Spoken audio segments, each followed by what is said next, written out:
नमस्कार मित्रों। आज हम एक ऐसे विषय पर परिचर्चा करने जा रहे हैं जिसका प्रायः हमारे पास आने वाले श्रद्धालु अक्सर जिक्र करते हैं।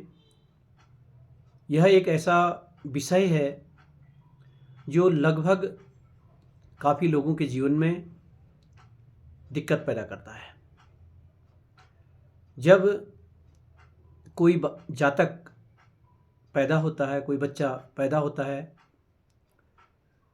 तो देखा गया है कि उसकी कुंडली में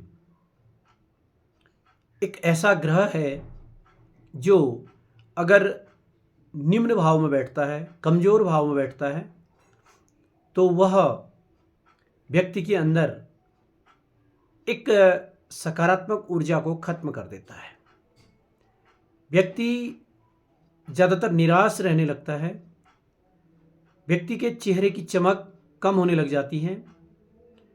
और ऐसा भी देखा गया है कि बचपन में ही बच्चे को चोट पटक इत्यादि ज़्यादा लगने लग जाती हैं। और ऐसा भी देखा गया है कि बच्चे को शीत ठंड एलर्जी का प्रभाव ज़्यादा रहता है और बच्चा मूडी होता जाता है और वो कभी खुश कभी नाखुश पल पल में अपना व्यवहार बदलता है। उसका एक आत्मबल कमज़ोर पड़ जाता है। तो ये घटना कैसे घटित होती है? ये कुंडली में इसमें एक ग्रह ऐसा है जो इसका कारक है, इसको करवाता है। तो मित्रों, आज हम बात कर रहे हैं कुंडली में उस ग्रह की जो इस प्रकार की दिक्कत हमको दे रहा है। तो जानते हैं वो ग्रह है चंद्र ग्रह।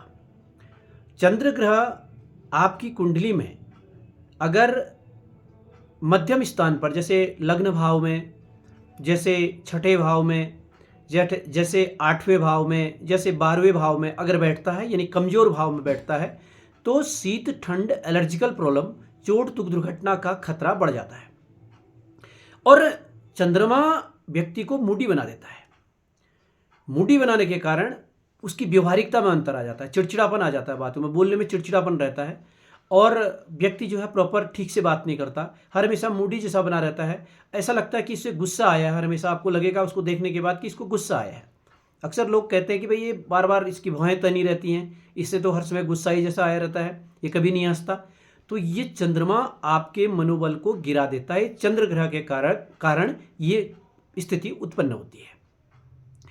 तो मैंने भाव आपको बताया कि किन किन भावों में अगर चंद्रमा विराजमान है तो वो इस प्रकार की स्थिति देगा। इसके अलावा एक बिंदु और भी बनता है कि चंद्र ग्रह जो है शुक्ल पक्ष के आते आते, शुक्ल पक्ष के पंचमी से लेकर शुक्ल पक्ष के पूर्णिमासी तक काफ़ी बलवान होता है। तो उस समय जो जातक पैदा होते हैं तो उस समय चंद्रमा उतना नुकसान नहीं देता। अगर चंद्रमा ये हमारा जैसे कि पूर्णिमासी के बाद से लेकर यानी कृष्ण की अमावस्या तक का जो पीरियड रहता है, तो वो चंद्रमा उस पीरियड में निर्बल रहता है, कमजोर रहता है, तो उसके हमको विपरीत फल मिलते हैं। अब कुंडली में अगर चंद्र ग्रह उच्च भाव पर बैठता है तो वो अक्सर ऐसे फल नहीं भी दे सकता है।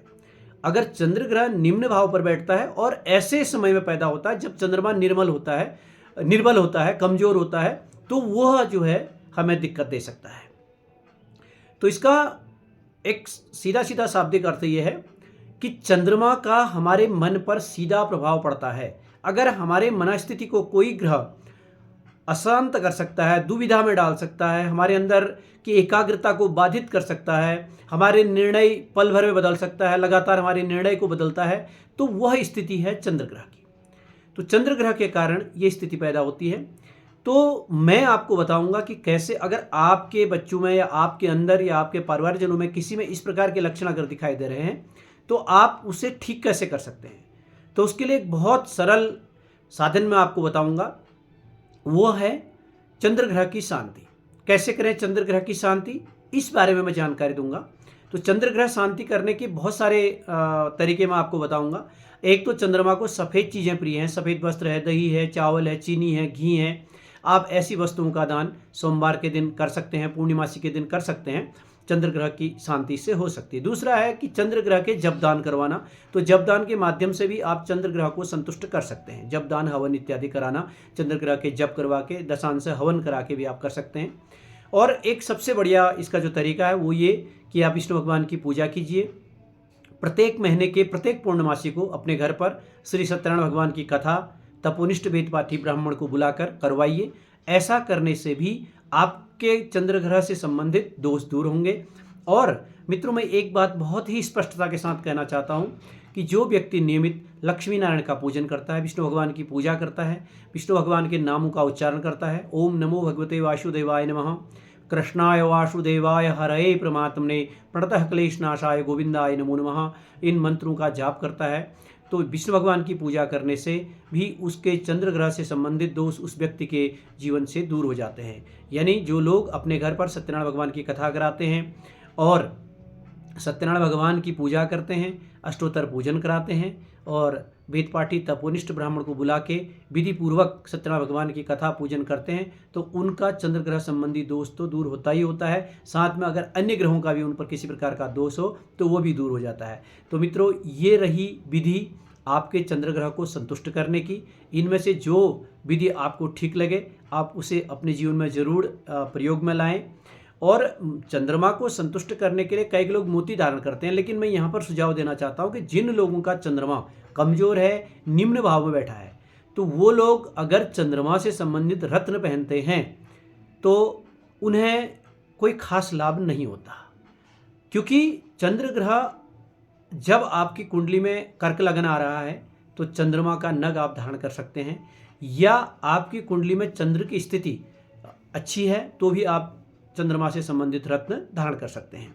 पर अगर आपका लग्न जैसे सिंह लग्न है और आपने मोती धारण कर दिया जबकि आपका चंद्रमा कमजोर है तो आपको विपरीत फल देगा। तो इस प्रकार से इस चीज़ का आप विशेष ध्यान रखें और ज्योतिषी सलाह आप ले सकते हैं।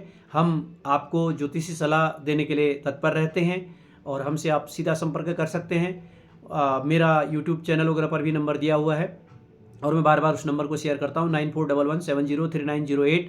आप व्हाट्सएप पर आकर मुझे इस नंबर में मैसेज कर सकते हैं, अपना डिटेल भेज सकते हैं और हमारी जो आवश्यक दक्षिणा है उसे आप डालने के बाद अपने जीवन का आप मार्गदर्शन प्राप्त कर सकते हैं। चंद्र ग्रह से संबंधित आप हमसे समस्या का निदान पा सकते हैं। धन्यवाद।